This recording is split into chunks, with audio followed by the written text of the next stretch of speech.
Welcome to my channel, Welcome to that channel. The rain had begun sometime before dawn, not with any great enthusiasm, but with the patient determination only a Highland drizzle could muster. It drifted across the hills in fine silver threads, wrapped itself around the dark shoulders of Ben Ardrum, and settled over the little fishing village of Lochdu like an old blanket nobody had remembered to shake out. The sea was the color of worn pewter. A pair of gulls argued over something unpleasant on the harbor wall, while smoke curled lazily from chimneys along the waterfront. It was weather designed to discourage ambition. Police Constable Hamish Macbeth approved of it immensely. He sat on a moss-covered rock beside the river, a fishing rod balanced loosely between his knees. Regulations clearly prohibited police officers from spending official duty hours attempting to poach salmon from waters belonging to Colonel Halberton Smythe. Fortunately, Hamish had long ago discovered that regulations rarely ventured as far north as Sutherland with any real conviction. Beside him, his shaggy dog Lugs snored with remarkable commitment. "Aye," Hamish murmured, watching the river swirl around a cluster of black stones. "We've chosen the better occupation today." Lugs opened one eye, considered the observation, and returned to sleep. Hamish took a careful sip from an enamel mug, filled with coffee that had long since grown lukewarm. Good coffee was one of civilization's few genuine achievements. He had never understood why people insisted on ruining perfectly decent mornings with paperwork instead. His police station sat empty in the center of Lochdu, which, Hamish reflected, was exactly where it ought to be. He had completed the minimum amount of official business before breakfast. 2 reports involving wandering sheep. 1 complaint concerning aggressive geese, a heated dispute between neighbors over whose cat had stolen whose kippers. Justice, in the Highlands, was rarely dramatic. His portable radio crackled. "Macbeth! Macbeth! Answer your radio!" Hamish stared thoughtfully at the water. The voice became louder. "Hamish Macbeth, where are you?" He lowered the volume. "If a superior officer shouts into the wilderness," he told Lugs, "and no constable hears him, has the order truly been given?" Lugs snored harder. A salmon broke the surface 20 yards downstream, mocking every fisherman within sight. Hamish sighed. Now that's simply personal. By 11 o'clock the rain had weakened into a fine mist. Lochdu had awakened slowly. Mrs. Wellington, the postmistress, swept imaginary dust from her front step, while secretly observing everyone who passed. The minister's wife had already purchased enough groceries to suggest another committee meeting nobody actually wished to attend. Old Angus MacLean occupied his usual bench overlooking the harbour, pretending to study the weather while collecting information more efficiently than any government intelligence service. Nothing happened in Lochdu without eventually passing across Angus's ears. Hamish wandered into the village carrying his fishing rod, having caught absolutely nothing except peace of mind. "Morning, Hamish," called Angus. "It still is. Barely." Hamish leaned against the harbour wall. "Anything interesting?" Angus scratched his beard. "A stranger." Hamish's shoulders slumped almost imperceptibly. "Oh? Came through half an hour ago in one of those enormous motorcars." "What sort?" "The expensive sort." Hamish nodded gravely. "They're the worst." "Aye. Did anyone die?" "Not yet." "Then perhaps there's still hope." Angus chuckled. "The fellow near ran over Mrs. Wellington's chickens. That's a beginning." And he asked where the nearest valet parking was. Hamish blinked. "The nearest what?" "Exactly." The Lochdu Hotel overlooked the harbour with faded dignity. Inside, warm air carried the comforting sense of fresh bread, stew, and coffee. Hamish occupied his favourite corner table. He had barely taken his second mug of coffee when the hotel door burst open. Conversation stopped. Even cutlery seemed reluctant to continue. The newcomer stood in the doorway examining the room as though he had expected something considerably more civilized. He was perhaps 55, tall, expensively dressed despite the weather, with silver hair so carefully arranged that each strand appeared employed under contract. His camel overcoat probably cost more than Hamish earned in several months. The polished leather shoes looked entirely unsuited to mud. So did the owner. His expression suggested that everything before him required improvement. Hamish recognized the type immediately. Assassinat. Not merely English, professionally English. The sort who believed maps existed solely to indicate where London ended. The stranger removed immaculate driving gloves. "I assume," he announced to nobody in particular, "someone here is capable of serving lunch." Mrs. MacLean, proprietor of the hotel, continued polishing glasses without haste. "We've soup. I didn't ask what you've got." "No. I asked whether anyone could serve it." Mrs. MacLean smiled pleasantly. "I heard." The silence that followed could have preserved fish. The man frowned. "I require a table." Mrs. McLean glanced around the half-empty dining room. "So it appears." Hamish hid a smile behind his coffee mug. One never hurried Highland hospitality. To do so was rather like shouting at the tide.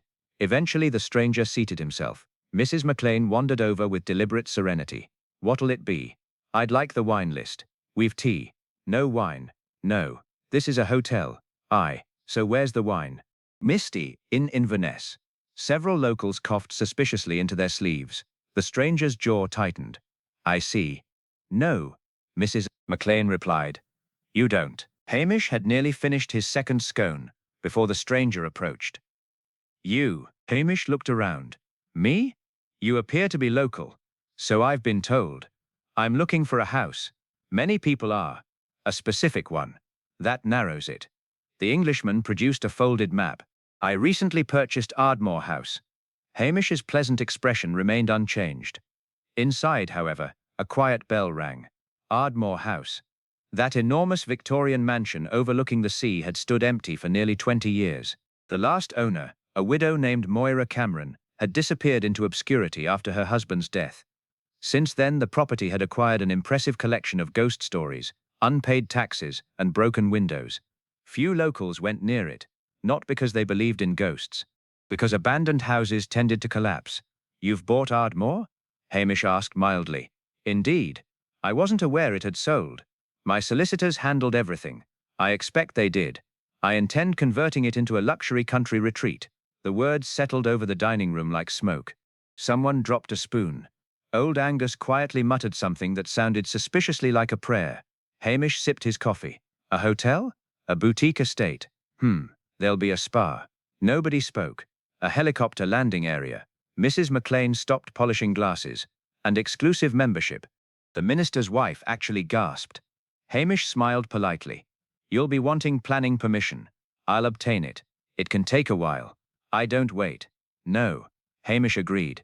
"I gathered that." The stranger extended a hand. "Richard Ashcombe." Hamish shook it. "Police Constable Hamish Macbeth." Hanishgwam looked briefly disappointed. "I assumed the village had a proper policeman. I've been called worse." That afternoon the rain finally stopped. Clouds drifted apart, revealing pale sunlight across the loch. Hamish walked the narrow road leading toward Ardmore House, Lugs trotting beside him. The mansion stood alone above the cliffs, its stone walls blackened by decades of wind and salt. Ivy climbed the chimneys. Several windows remained boarded. It looked less haunted than forgotten. There was a difference. An elderly woman stood by the rusted gate. She wore black, despite the improving weather, and carried herself with the quiet dignity of someone who had spent years refusing sympathy. Hamish recognized her after a moment. Mrs. Jean Fraser, one of the oldest widows in the district. She had once worked as housekeeper at Ardmore. "What brings you here?" Hamish asked gently. She did not turn immediately. "He's opened it." "So I hear. I told them never to." Hamish studied her lined face. Her eyes remained fixed on the silent house. "There are things," she whispered, "better left shut away. Old memories." She gave him a strange look. "If only memories." Lugs suddenly growled. Not loudly, just enough for Hamish to notice. He looked toward the upper floor. One curtain moved, only slightly. The house was supposed to be empty. Perhaps the wind, perhaps not. When he looked again, the curtain hung perfectly still. Mrs. Fraser crossed herself. "That house keeps secrets, Constable." "What sort of secrets?" "The kind that don't stay buried forever." She turned and walked away before he could ask another question. Hamish remained by the gate for several minutes. The afternoon had grown unnaturally quiet. Even the gulls had stopped calling. He looked once more toward the dark windows of Ardmore House. Somewhere inside, something heavy struck the floor. A dull, echoing thud. Then silence returned. Hamish scratched Lugs behind the ears. "I've a feeling," he murmured. "My peaceful week has just been cancelled." Lugs sneezed. Neither of them noticed the figure watching from an upstairs window until it quietly stepped back into the shadows. Hamish stood at the rusted gate for another minute, listening. Nothing. The wind had returned with its soft hiss through the bent grasses that clung to the cliff edge, carrying the familiar smell of salt and damp earth. A loose slate shifted somewhere on the roof with a dry scrape. It could easily have explained the noise. Or perhaps not. Lugs had stopped growling, but the dog's ears remained pricked toward the upper windows. Curiosity, Hamish said aloud, is a dangerous habit. Lugs wagged his tail. Aye, but ignoring it is worse. He pushed gently against the gate. It protested with a rusty squeal before swinging inward. Weeds brushed against his boots as he followed the neglected drive toward the house. Ardmore House looked even larger up close. Time had not softened its severe Victorian lines. Narrow windows stared down like suspicious eyes, and the front door, once painted a cheerful green, had weathered into peeling grey. Someone had been there recently. Fresh tire marks cut through the muddy drive. A new brass padlock hung from the front door. Hamish bent to study the ground. Two distinct sets of footprints crossed the wet earth. One belonged to a man wearing expensive city shoes, almost certainly Richard Ashcombe. The other pair came from heavy work boots. Builders already, he frowned. No contractor in the district had mentioned taking work at Ardmore. Builders were incapable of keeping employment secret. Within hours of receiving a contract, they generally informed everyone from the minister to the village baker. The second set of prints led around the side of the house. Hamish followed. The kitchen entrance stood open by several inches. He knocked politely. No answer. He pushed the door farther open. The kitchen smelled of damp plaster, dust, and old wood. A shaft of sunlight pierced the grime-covered window, illuminating floating specks that drifted lazily through the stale air. Someone had disturbed the room recently. A modern torch lay on the table beside an empty coffee flask. Nearby sat a cardboard box containing expensive surveying equipment. Ashcombe, Hamish guessed. He wandered no farther than the kitchen. There was no legal reason to search a private house, simply because an English businessman possessed poor manners. Still, his eyes settled on a row of muddy footprints leading toward the servants' corridor. Oddly enough, they stopped halfway across the stone floor. Not faded. Stopped. As though whoever had made them had vanished. Hamish crouched. The stones beneath his fingertips felt uneven. One flagstone rocked slightly under gentle pressure. He straightened before temptation could become trespass. Another day, perhaps. Outside again, he circled the house until he reached the gardens. Once they must have been magnificent. Terraced lawns now lay buried beneath waist-high bracken. Roses climbed wild over broken walls. A cracked marble fountain leaned drunkenly to one side. Near the fountain stood Richard Ashcombe. He was speaking sharply into a mobile phone. "The survey is wrong," he snapped. "I don't care what the deeds say." A pause. "No, I don't believe in local legends." Another pause. "I'm telling you there's another room."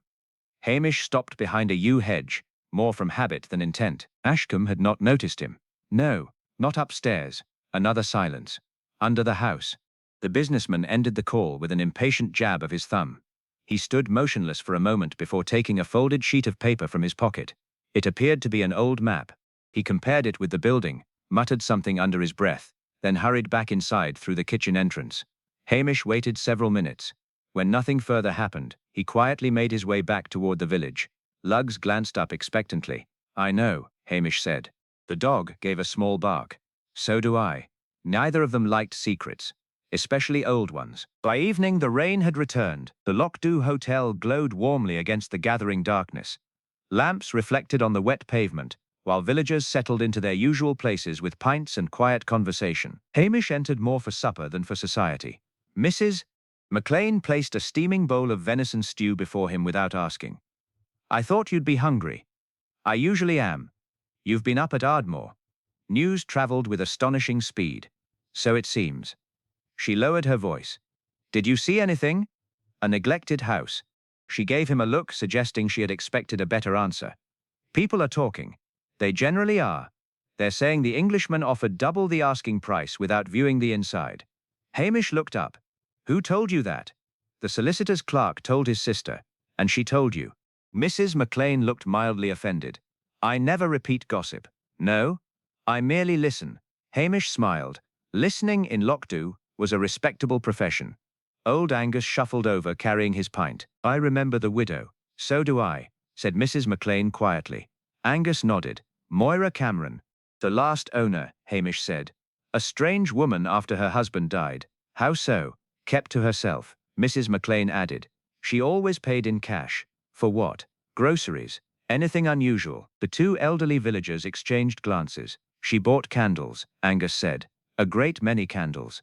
"And locks," Mrs. Maclean continued. "New locks every few months." Hamish frowned. "People usually replace locks after a burglary." "There was never a burglary." Angus leaned closer. She was frightened. Of what? Neither answered immediately. Finally, Mrs. McLean shrugged. She never said. Later that evening, Hamish wandered to the tiny post office. A warm light still shone inside. Mrs. Wellington was sorting parcels. "I thought you'd gone home." "I was about to. You won't mind one question." "I probably will. Who handled the post for Ardmore House after Mrs. Cameron left?" "Mrs. Wellington adjusted her spectacles. "No one. No one. There wasn't any forwarding address." "What happened to the letters?" "They stopped coming." Hamish considered that. "When did she leave?" "About 18 years ago. And nobody has heard from her since." Mrs. Wellington shook her head. It was as if she'd disappeared. Did that not strike anyone as odd? It did. "What did people do?" She smiled gently. "What Highland people usually do. Which is, we minded our own business." Darkness settled completely over Lochdu. Hamish returned to the police station, lit the stove, and brewed another pot of coffee. The station was quiet, except for the ticking clock and Luggs settling onto his blanket. Hamish opened the old property records. Ardmore House, built in 1879, owned successively by 3 generations of the Cameron family. Then, after Malcolm Cameron's death, inherited by his widow Moira. No children. No recorded sale until the previous month. Everything appeared perfectly ordinary, which bothered him. Perfect paperwork often concealed untidy lives. He reached for another file. This one contained a yellowing newspaper clipping. Local landowner dies in shooting accident. Malcolm Cameron. Accidental discharge during a deer stalk. No inquest beyond the routine findings. Hamish read it twice. The article occupied less than half a column. Odd. Landowners seldom died without inspiring considerably longer obituaries. He tucked the clipping into his notebook. Someone knocked sharply at the station door. Before Hamish could answer, it opened. Richard Ashcombe strode inside, rain dripping from his immaculate coat. His confidence had vanished. His face was pale. "You are the policeman." "So I've been told. I need you to come. Now. Immediately." Hamish rose slowly. "What's happened?" Ashcombe swallowed. "I've found something." "What sort of something?" The Englishman hesitated just long enough to make Hamish's stomach tighten. "I believe," he said quietly, "there's a body inside my house." Outside, thunder rolled across the mountains, and somewhere beyond the rain-dark hills, lightning briefly illuminated the lonely silhouette of Ardmore House. Richard Ashcombe drove as though the Highlands were an inconvenience, rather than a landscape. His large black motorcar surged through the narrow road above the loch, sending sheets of rain across the heather. Hamish sat in the passenger seat with the calm patience of a man who had survived both Highland winters and Glasgow traffic. Luggs occupied the back seat, occasionally pressing his nose against the window with evident disapproval. "You'll kill more sheep than time at this rate," Hamish observed mildly.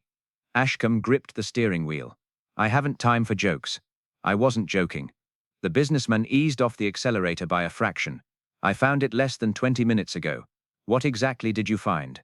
"I told you, a body." "You said you believed it was a body." Ashcombe gave him an irritated glance. "What else would a skeleton be?" Hamish said nothing. People often mistook old bones for recent deaths. Archaeologists occasionally mistook recent deaths for old bones. There was little advantage in jumping to conclusions before seeing matters for himself. The headlights swept across the stone pillars marking the entrance to Ardmore House. Rain rattled against the windscreen as they climbed the winding drive. The mansion seemed even darker than before. Most of the windows reflected only the storm. Only one room showed light.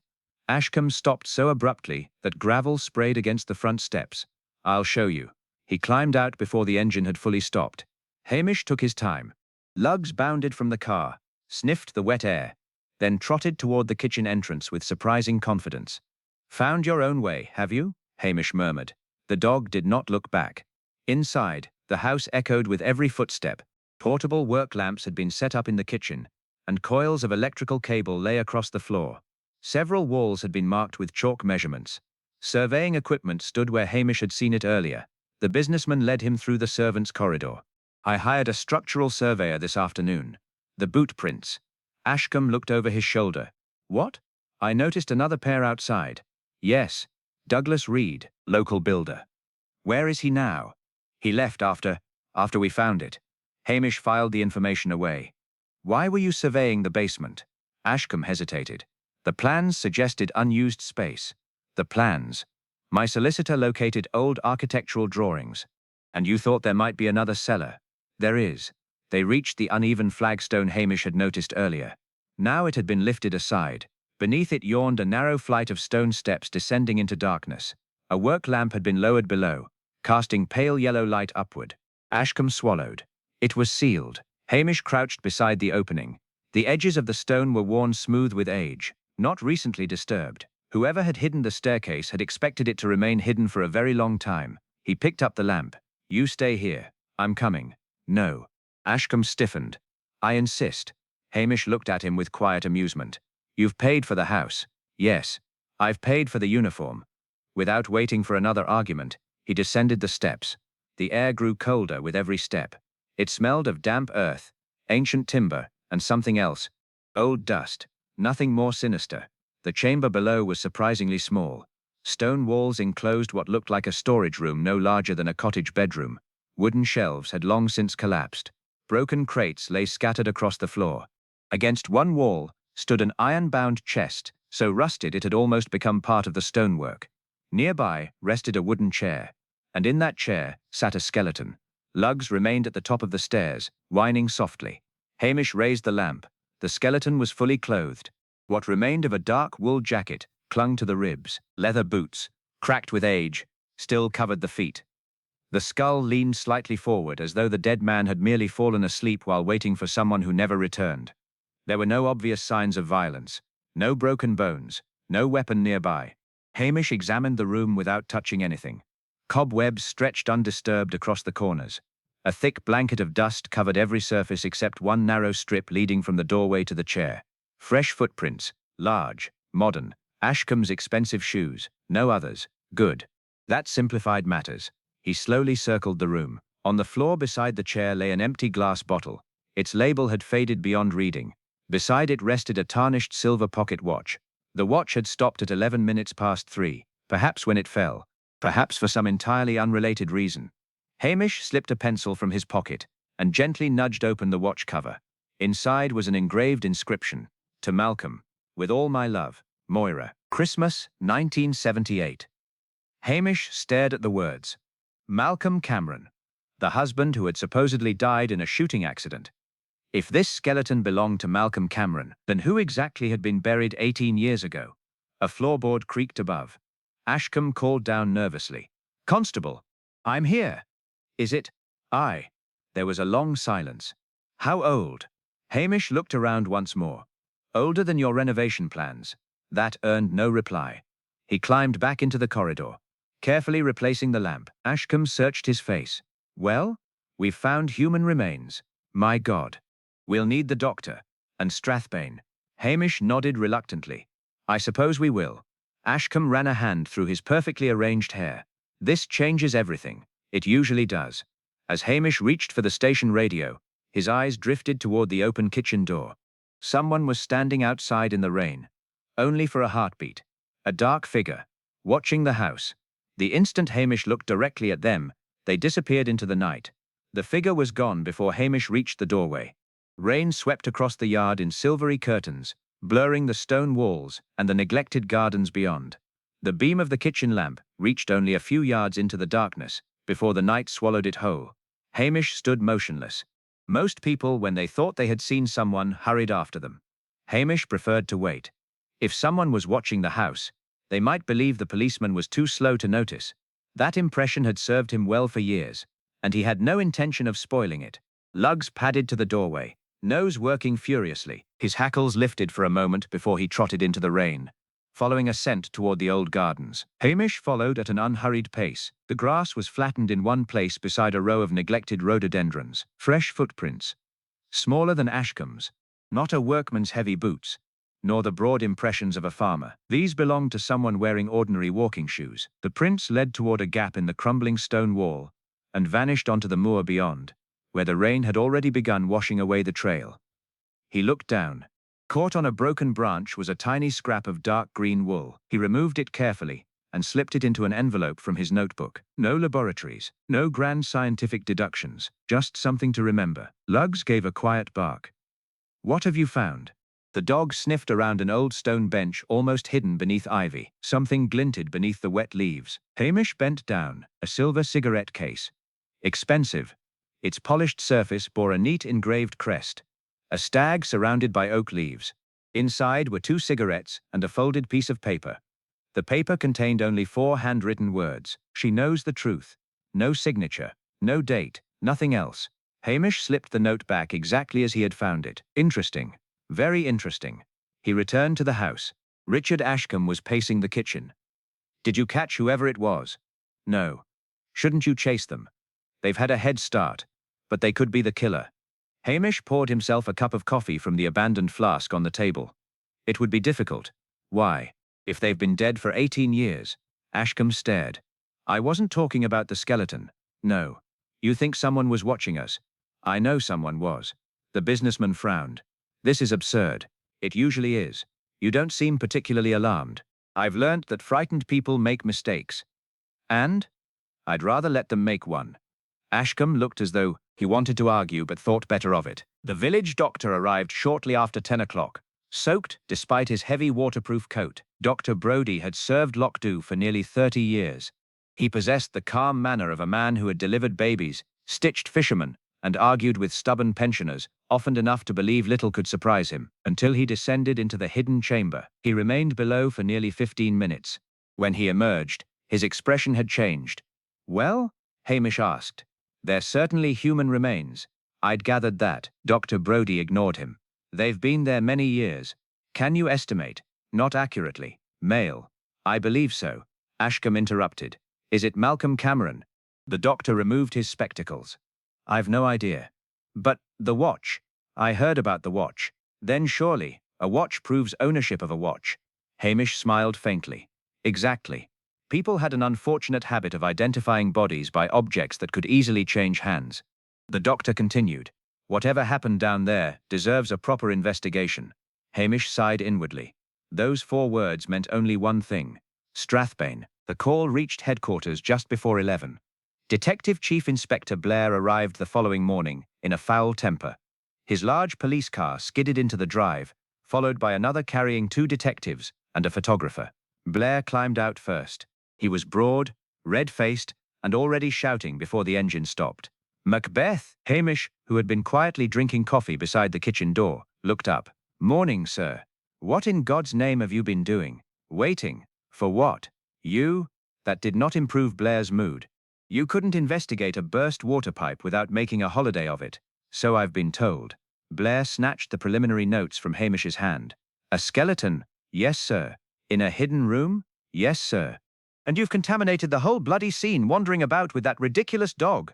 Lugs wagged his tail cheerfully. The dog's been outside, Hamish said. I wasn't referring to the dog. No, sir. Blair jabbed a thick finger toward Ardmore House. Where's the owner? In the drawing room. I'll speak to him. Without another glance, Blair stormed into the house. One of the younger detectives lingered behind. Does he always arrive angry? Hamish considered. No.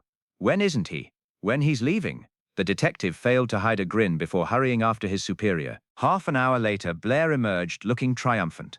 I've solved it. Hamish nearly choked on his coffee. Already? The widow did it. Hamish blinked. Which widow? Moira Cameron. The one who vanished 18 years ago. Exactly. Blair folded his arms as though explaining something obvious to a child. She murders her husband, hides the body in a secret room, invents a shooting accident, disappears with the money and thinks she's escaped justice. Hamish scratched Lugs behind the ears. It's certainly straightforward. It is straightforward. There are only 1 or 2 difficulties. Blair's face darkened. What difficulties? If Malcolm Cameron died in the cellar, yes? Who was buried after the shooting accident? Silence settled over the kitchen. Blair's expression froze. Finally he barked. We'll dig up the grave. Aye. And when we identify the remains, if there are any. Blair frowned. What do you mean? Hamish met his eyes calmly. I checked the parish burial register before you arrived. And? The grave was opened 12 years ago. Blair stared. Opened? Permission was granted. To whom? According to the church records. Hamish paused just long enough to irritate him. To Mrs. Moira Cameron herself. For the first time since arriving, Detective Chief Inspector Blair had no insult ready. Somewhere upstairs, a door slammed in the old house. Everyone looked up. No one had gone to the 2nd floor. The slam echoed through Ardmore House, with enough force to shake dust from the ceiling beams. Every face in the kitchen turned upward. For a heartbeat, nobody moved. Then Blair barked. Who's up there? One of his detectives cleared his throat. "No one, sir." "Then find out." The two detectives hurried into the hall, their footsteps thundering up the broad oak staircase. Blair rounded on Hamish. "Well?" Hamish took another sip of coffee. "It sounded like a door." "I know what it sounded like. It may have been the wind."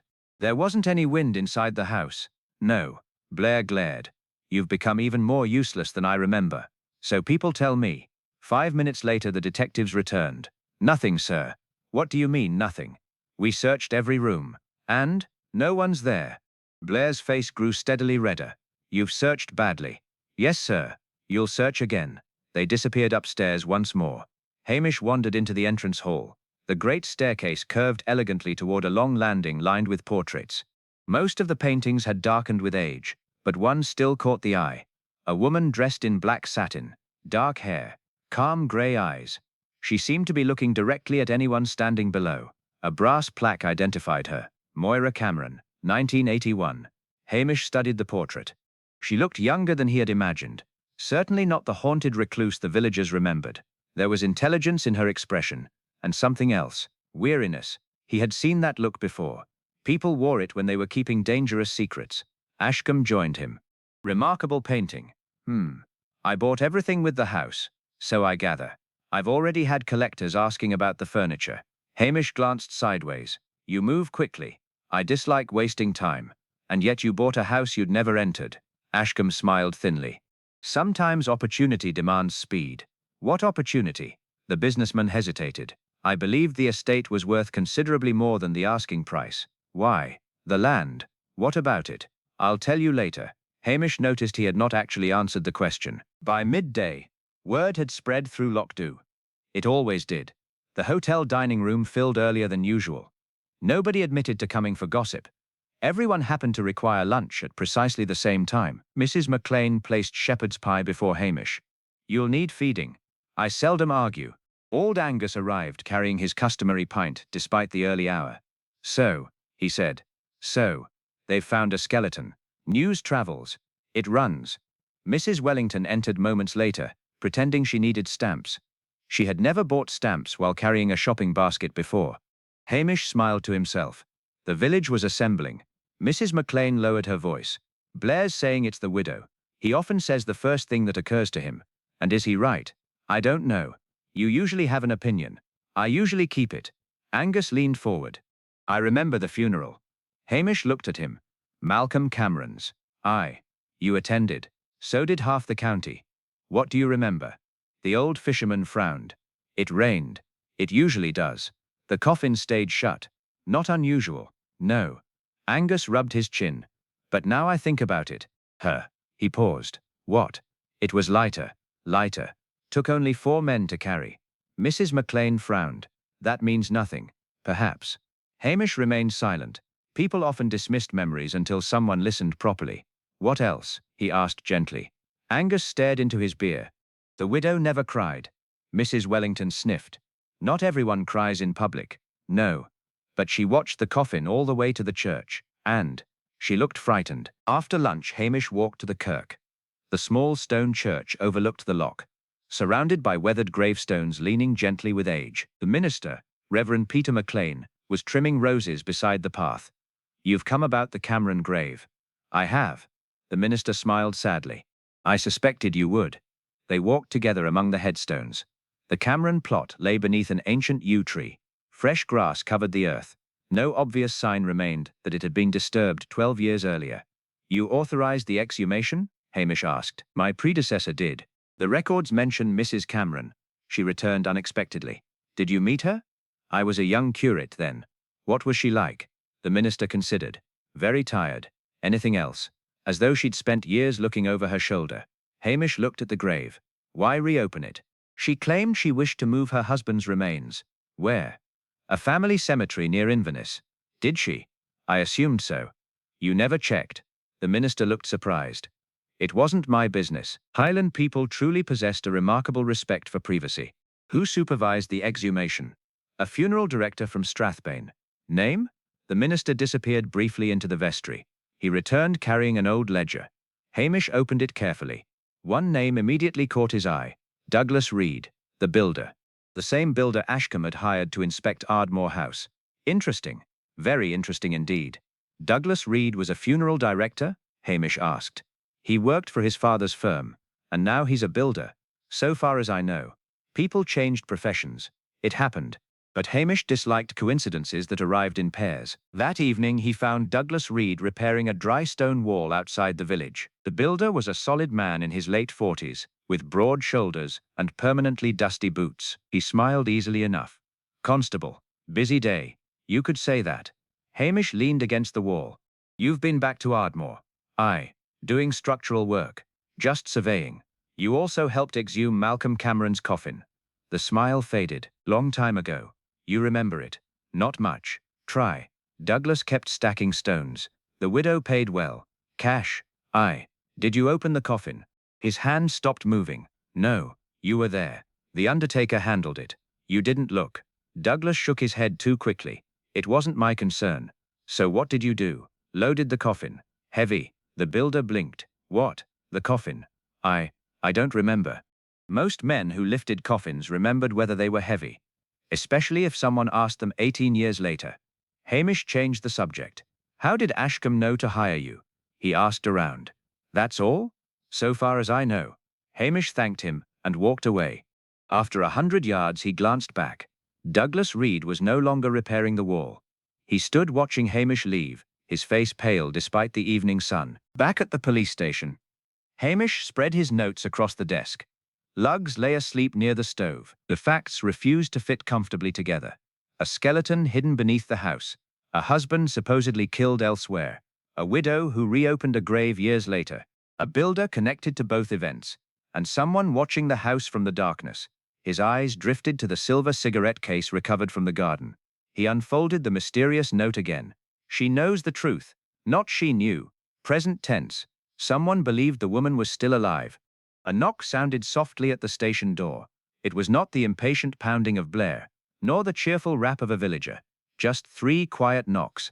Hamish opened the door. Mrs. Jean Fraser, the former housekeeper, stood outside, soaked by the evening rain. She clutched a small leather-bound diary tightly against her chest. I shouldn't be here, she whispered. No? They'll know. Who will?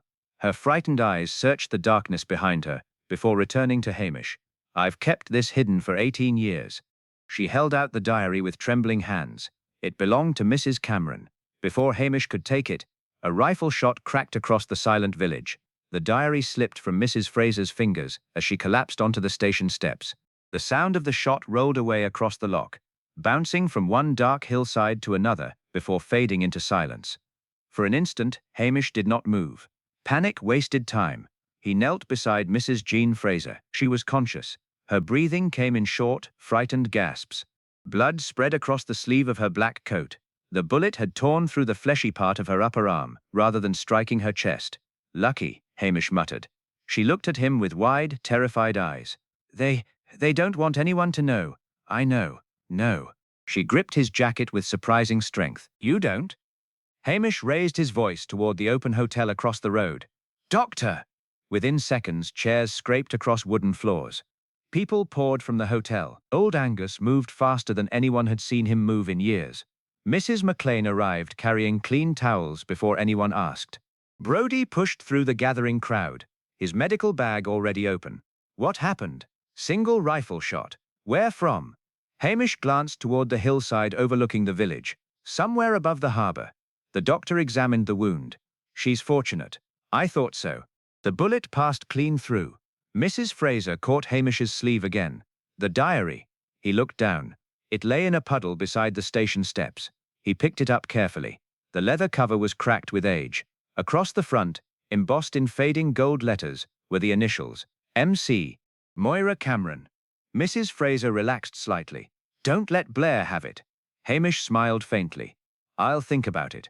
She almost managed a smile herself before the pain overtook her. 20 minutes later, the doctor had Mrs. Fraser settled comfortably in the village surgery. The wound would heal. The shock would take longer.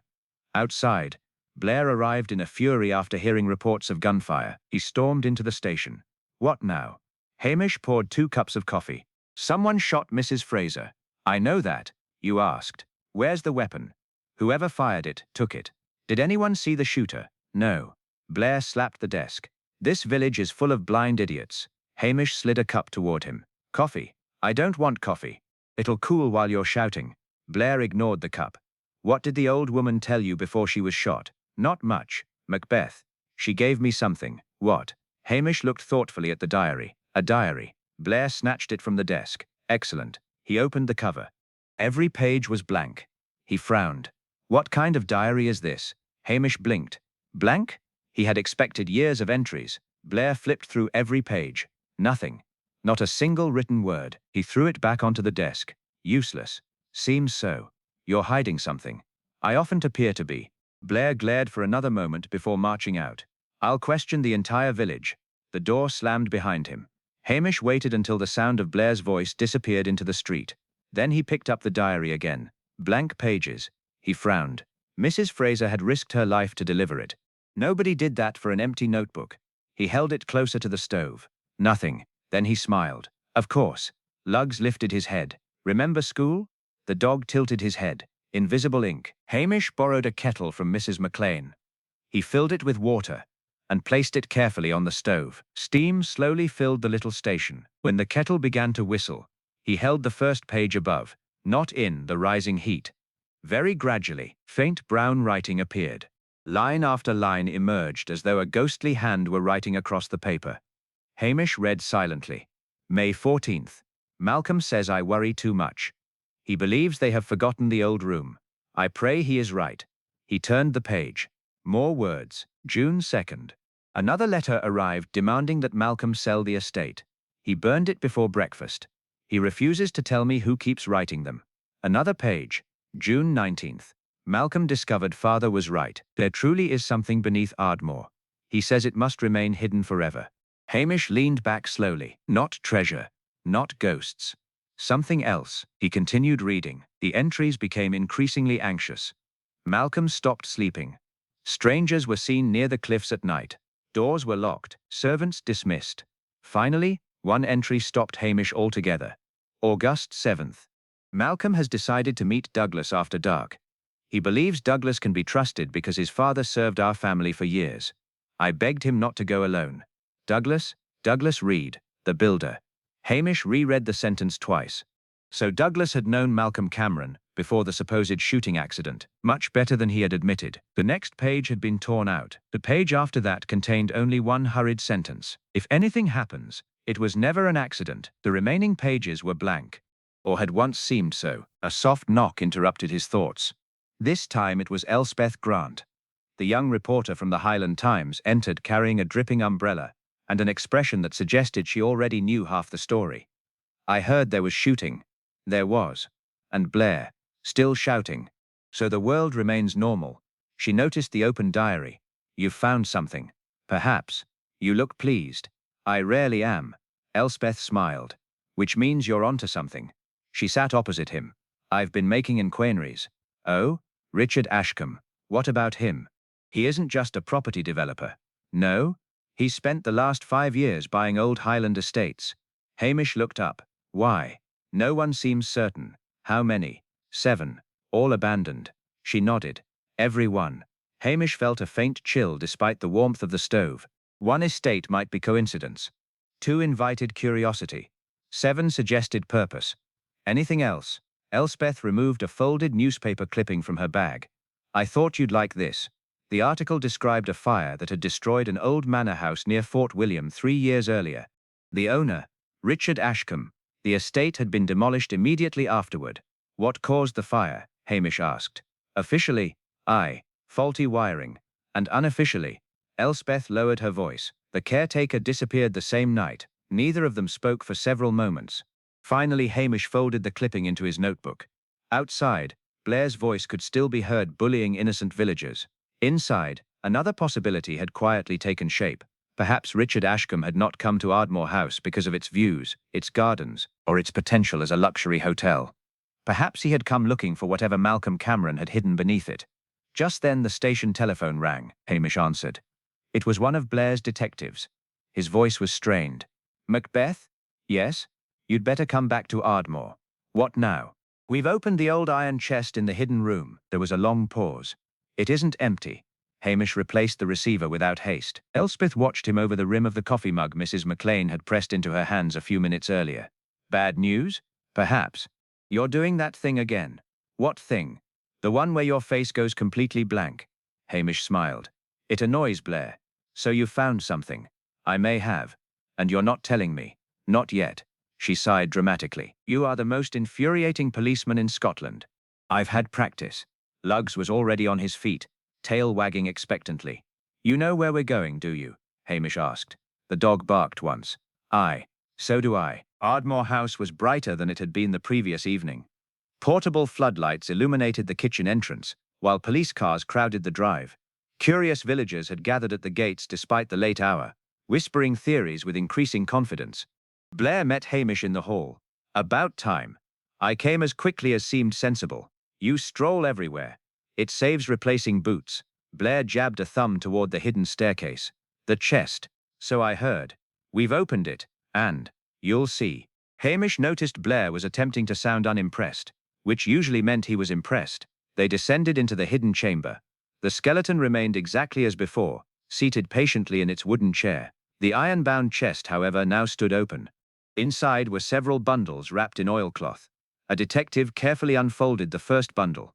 Old documents, dozens of them, some handwritten, others neatly tied with faded blue ribbon. Blair grunted. Nothing but papers. Hamish stepped closer. May I? Blair shrugged. If you enjoy reading rubbish. Hamish lifted the top document. It was an estate map, not of Ardmore House alone.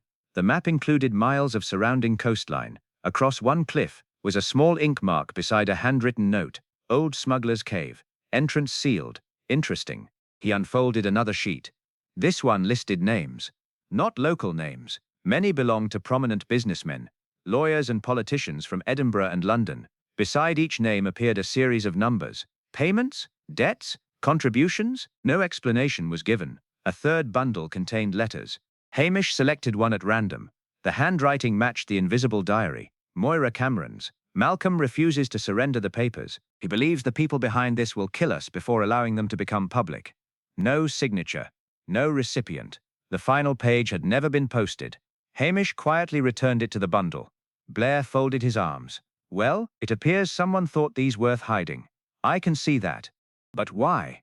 Blair snorted. Blackmail. Perhaps. What else could it be? Hamish did not answer. He disliked theories that arrived too quickly. Richard Ashcombe stood waiting in the drawing room. He had changed into dry clothes, though his face still showed the strain of the past 2 days. You've seen the documents? I have. They're extraordinary. So it seems. Ashcombe crossed to the fireplace. I'd like them returned once the investigation is complete. Hamish looked up. You assume they're yours. I bought the property. You bought the house. And everything in it. That remains to be seen. The businessman frowned. Surely the law enjoys asking awkward questions. Ashcombe's patience slipped. I've invested a considerable sum. So have several people buried in churchyards. The remark hung in the air. Ashcombe looked away first. Hamish noticed it. As Blair busied himself barking orders downstairs, Hamish wandered through the library. Most of the shelves stood empty. Books had either been removed years ago or stolen by opportunistic visitors. Only one cabinet remained locked. Its glass doors were cloudy with age. Inside rested perhaps 30 leather-bound volumes. Nothing remarkable, except one space on the shelf was empty. Dust outlined the shape of a missing book. Everything else had remained untouched for years. Someone had removed a single volume, recently. Hamish bent closer. The dust around the gap had been disturbed within the last few days. He tried the cabinet. Locked. Ashcombe appeared behind him. Anything interesting? This cabinet. I don't have the key.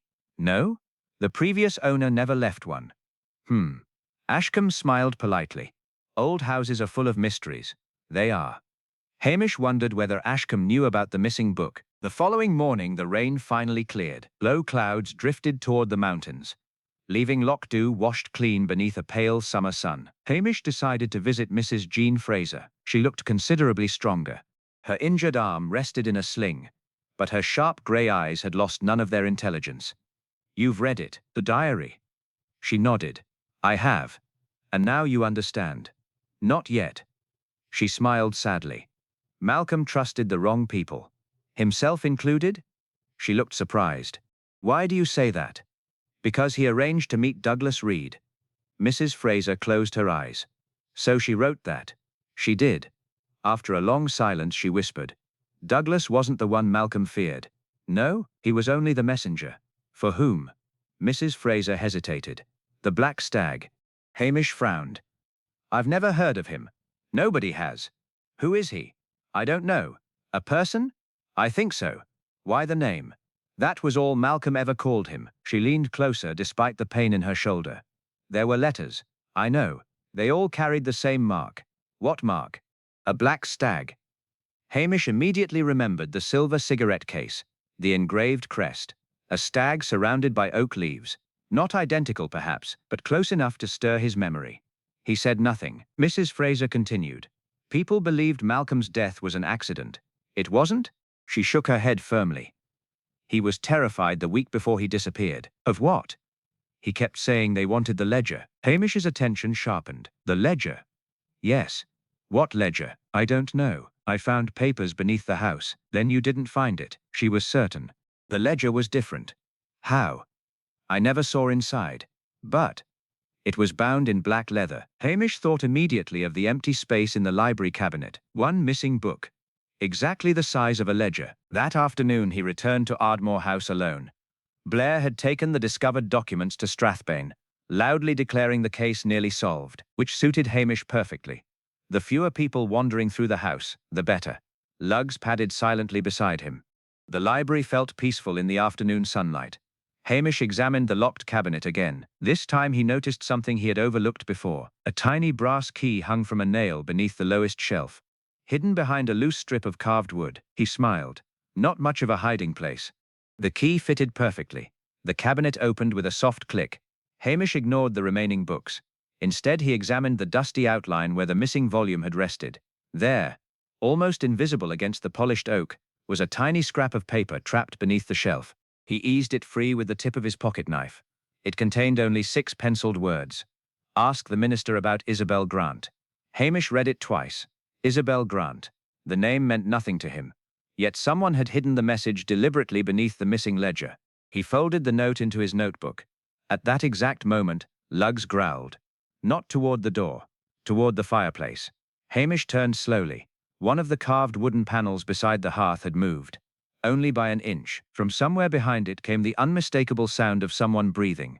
Hamish remained perfectly still. Most men, on hearing someone breathing behind a concealed panel, would have rushed forward.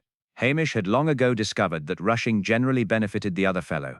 Lugs stood with his legs braced, a low growl rumbling deep in his throat. The breathing stopped. So, Hamish said conversationally, you've been hiding there a while. Silence. It can't be comfortable. Nothing. I've coffee in the kitchen. Still nothing. Hamish took one slow step toward the fireplace. The panel flew open. A figure burst from the narrow passage behind it, knocking a small table onto its side. It was not the towering intruder Hamish had expected. Instead, a young woman darted into the room, wrapped in a dark green wool coat, her auburn hair escaping from beneath a knitted cap. For a split second, Hamish caught sight of her frightened face. Then she ran. Lugs! The dog bounded after her, barking furiously, but never attempting to bite. The woman sprinted through the drawing room, slipped on the polished floor, recovered her balance, and burst through the front door into the gardens. Hamish followed at a steady pace. There was no point exhausting himself. People fleeing in panic almost always chose the wrong direction. She did exactly that. Instead of taking the drive toward the road, she raced into the overgrown gardens, where thorn bushes and broken walls blocked every easy escape. Within seconds, she found herself trapped at the edge of the cliff path. Lugs stopped several yards away, barking triumphantly. Hamish arrived moments later, breathing only slightly harder than usual. The young woman looked from the dog to the sheer drop beyond the cliff. I've done nothing. Then running was unnecessary. You frightened me. I was making coffee. You were searching the library. I was. She hesitated. You found the note. Hamish raised an eyebrow. So you wrote it. The woman lowered her eyes. Yes. And Isabel Grant. My grandmother. The answer surprised him. I don't know anyone by that name. You know Reverend McLean. I do. Ask him. Hamish folded his arms. I'd rather ask you. She shook her head. I can't stay. You've managed it for several days. You don't understand. Probably not. They're looking for me. Who? The same people who killed Malcolm Cameron. Hamish's expression remained mild, but his thoughts sharpened. That was a long time ago. They never stopped looking. She glanced nervously toward the house. If they know I've spoken to you. Her voice broke off. You'll be next. Before Hamish could ask another question, the distant growl of an engine echoed up the drive. A dark saloon car appeared through the trees. The young woman's face turned white. They've found me. The car accelerated. Not toward the house, toward the gardens, toward them. Hamish caught her arm. This way. They slipped through a narrow gap in the old stone wall, just as the car reached the lawn. It skidded to a halt. 2 men climbed out. Both wore dark waterproof jackets and flat caps pulled low over their faces. Neither looked like a local. One pointed toward the cliff path. They were here. The other noticed the footprints leading to the broken wall. They've gone across. Hamish motioned for the young woman to remain silent. The gap opened into a forgotten kitchen garden, enclosed by high hedges. The strangers climbed through after them. Lugs growled softly. Hamish whispered, "Not yet." New men spread out. One carried a heavy walking stick. Only when the light caught its polished metal handle did Hamish recognize it for what it really was. Not a walking stick. A disguised shotgun. The second man scanned the hedges. "Come out." No reply. "We only want to talk." Hamish almost smiled. People carrying concealed firearms seldom wanted conversation. The first man stepped closer. His boots sank into the wet earth. Another step, then another, until he reached the old vegetable beds. The ground suddenly collapsed beneath him.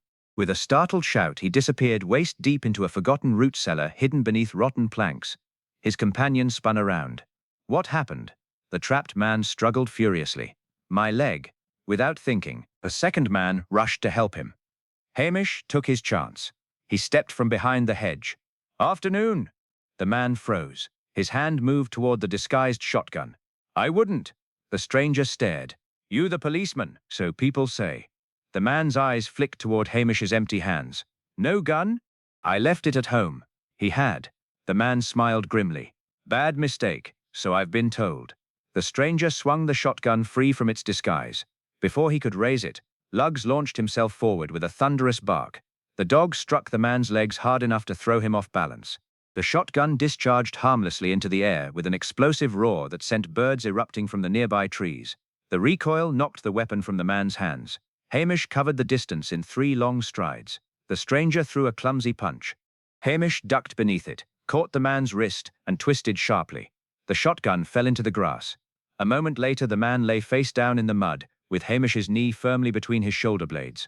"You've done this before," the stranger gasped. "A few times?" The trapped accomplice stopped struggling. Lugs stood over him, growling with quiet satisfaction. The young woman emerged cautiously from hiding. "You caught them." For the moment. Hamish searched the unconscious man's pockets. Wallet, keys, a railway ticket from Inverness, and a folded envelope. Inside was a single photograph. It showed Richard Ashcombe standing beside 3 other men in front of a large country house. The date stamped on the back read, May 1999. One face had been carefully scratched out with a knife. Only the outline remained. The young woman stared at the photograph. "Oh no. You know them." "I know one." "Which one?" She pointed, not at Ashcombe, at the scratched-out face. "That's my father." Hamish looked up. "Your father?" She nodded. "He disappeared 20 years ago. What's his name?" Her answer made Hamish forget the 2 captured men entirely. Malcolm Cameron. For a long moment, the only sound was the wind coming in from the sea. Hamish looked down at the photograph, then back at the frightened young woman. If she was telling the truth, then the skeleton in the hidden room could not possibly belong to Malcolm Cameron. Someone else had died beneath Ardmore House, and someone had gone to extraordinary lengths to make the entire Highlands believe otherwise. Hamish looked at the young woman for several seconds without speaking. People often filled silence by explaining more than they intended. She did exactly that. "I know what you're thinking." "Do you? You think I'm lying?" "I haven't decided. My name is Anna Cameron." She reached slowly into the pocket of her green coat. "May I?" Hamish nodded. She produced a worn leather wallet. Inside was a birth certificate, yellowed with age. The father's name read, Malcolm Alistair Cameron. The mother's name, Moira Isabel Cameron. Hamish read the document twice before handing it back. "You've kept this a long time." "My mother made me." "Why?" "In case anyone ever said I didn't exist." That was an unusual instruction. People did not prepare children for such conversations without reason. Behind them, the man trapped in the collapsed root cellar groaned. His companion, whose wrists Hamish had secured with a length of electrical cable from the abandoned greenhouse, glared up at him. "You've no idea what you've stumbled into. So I've been told several times this week. You should walk away. I live here." The prisoner gave a bitter laugh. Not for much longer. Hamish ignored the threat. He examined the man's wallet. There was no driving license, no family photographs. Only several crisp banknotes, and a business card bearing the name of a security company based in Edinburgh. Professional, not local thugs. Interesting. Very interesting. Within the hour, Blair arrived in a convoy of police vehicles. He climbed out, took one look at the two prisoners, and immediately demanded, "What have you done now, Macbeth? Caught these two? I can see that. They were carrying a disguised shotgun." Blair's eyes lit up. "Excellent. For once we agree." The DCI marched over to the prisoners. "Names." Neither answered. Blair's face darkened. "I asked your names." Silence. "I'll have them talking before the day's out." Hamish doubted it. Some men could withstand shouting more easily than rain. These two looked like exactly that sort. Blair turned toward Anna. "And who's this?" Hamish answered before she could. "A witness. A suspect, more likely." "I don't think so. I wasn't asking what you think." "No, sir." Blair fixed Anna with a hard stare. "What's your connection to this house?" She hesitated only briefly. "My parents lived here." Blair snorted. "The owners had no children. They had one." "Nonsense." She quietly handed him the birth certificate. Blair scanned it. His confidence faltered. He looked again, then once more. "This can't be right." "It appears official," Hamish said. Blair folded the certificate sharply. "It proves nothing. It proves someone registered her birth. I'll decide what it proves." He thrust the paper back into Anna's hands. "Until then, you're not leaving Lockdown." She nodded. "I wasn't planning to." That afternoon, Hamish persuaded Mrs. McLean to give Anna a room at the hotel. The proprietor looked the young woman up and down with the practical eye of someone who had judged character over 40 years of serving travelers. "Have you eaten?" Anna blinked. "I don't remember." "Then sit down." Within minutes, a bowl of Cullen skink, thick slices of bread and a pot of tea appeared before her. Anna stared at the meal. "I can't pay." Mrs. McLean looked offended. "I didn't ask you to." Highland hospitality was often disguised as irritation.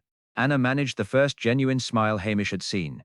Later, as evening settled over Lockdown, Hamish sat outside the hotel overlooking the harbour. Elspeth Grant joined him carrying 2 mugs of coffee. "I hear you've acquired another mystery." They seemed to arrive in groups. She handed him a mug. "The girl, Anna. You believe her?" "I believe she believes herself." "That's not the same thing." "No." She watched fishing boats rocking gently against the pier. "I've been asking questions in Inverness. And Richard Ashcombe. What about him? He didn't build his fortune through hotels." "No? He specialized in recovering historical documents." Hamish looked up. "For whom?" "Private collectors." "What sort of documents?" "The sort people prefer to keep hidden." That fitted rather neatly. "The police?" "They questioned him years ago, after valuable estate records disappeared from 2 castles." "What happened?" "Nothing. No proof." Hamish nodded slowly. Ashcombe had not been searching Ardmore House for beautiful scenery. He had been hunting something specific. Perhaps the missing black ledger. The following morning, Hamish paid another visit to Reverend McLean. The minister was arranging hymn books inside the kirk. "You've come about Isabel." "I have." The minister sighed deeply. "I wondered how long it would take." "So you know the name?" "I knew her very well." "Who was she?" "My older sister." Hamish stopped. "Your sister?" The minister nodded. "Isabel Grant. And Moira Cameron's middle name was Isabel. Because she was named after my sister." The pieces shifted again. Anna said Isabel was her grandmother. She was. The minister sat slowly in a pew. "There are things I've never told anyone." "I'm listening." He folded his hands. "My sister worked at Ardmore House as a governess." "When?" "Before Malcolm and Moira married." "What happened?" "She fell in love." "With Malcolm?" "No." "Then who?" The minister looked toward the stained glass window before answering. "With Malcolm's younger brother." Hamish frowned. "I've never heard anyone mention a brother." "Very few people did." "What was his name?" "Andrew Cameron." "And he disappeared." "When?" "A few weeks before Malcolm's supposed shooting accident." "How?" "No one knew." The minister smiled sadly. "Or perhaps they knew and chose not to say." Hamish felt another piece click into place. "Was Andrew ever declared dead?" "No." "Did anyone look for him?" "Briefly. And then, the family insisted he had gone abroad. Hamish stood. What was Andrew like? Kind. And Malcolm? The minister hesitated. Determined. Meaning? He believed family honor mattered more than happiness. Outside the kirk, Hamish paused beneath the grey sky. One missing brother. One hidden skeleton. One widow who fled. One daughter who had lived in secret.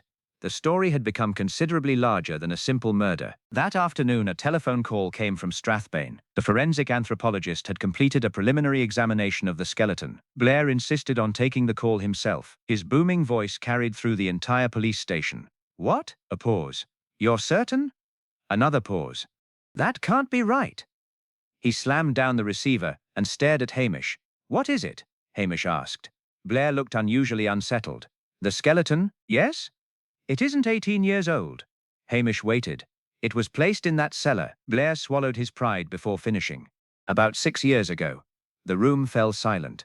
6 years, which meant someone had hidden a body in the sealed chamber long after Malcolm Cameron had supposedly died. Everything they believed about Ardmore House had just collapsed. Before either man could speak again, lugs began barking furiously at the station window. A black Land Rover was speeding out of Lochdoe. At the wheel sat Richard Ashcombe, and strapped to the roof of the vehicle was an old black leather ledger. Richard Ashcombe's Land Rover disappeared around the bend leading out of Lochdoe, its engine echoing across the glen. Lugs barked furiously. Hamish was already reaching for his waterproof jacket. Blair lunged toward the station door. After him. Hamish paused long enough to lift the telephone receiver. Blair exploded. What are you doing now? Saving time. We haven't got time. Exactly. He calmly called the Coast Road Patrol station 20 miles south, giving them Ashcombe's registration number, and the only practical route out of the district. Ashcombe had chosen speed. Hamish chose geography. There were only so many roads through the Highlands. The chase lasted less than half an hour.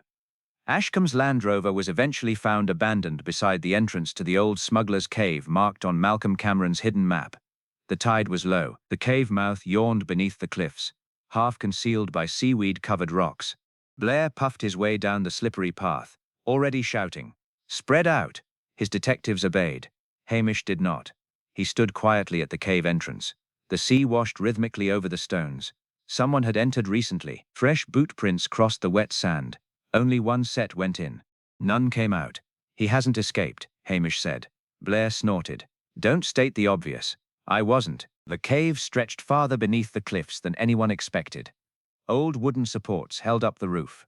Rusted iron rings had been fixed into the walls generations earlier, reminders of the days when smugglers landed cargo beneath the noses of customs officers. Their torch beams swept across stacks of empty crates, broken barrels, rotting rope.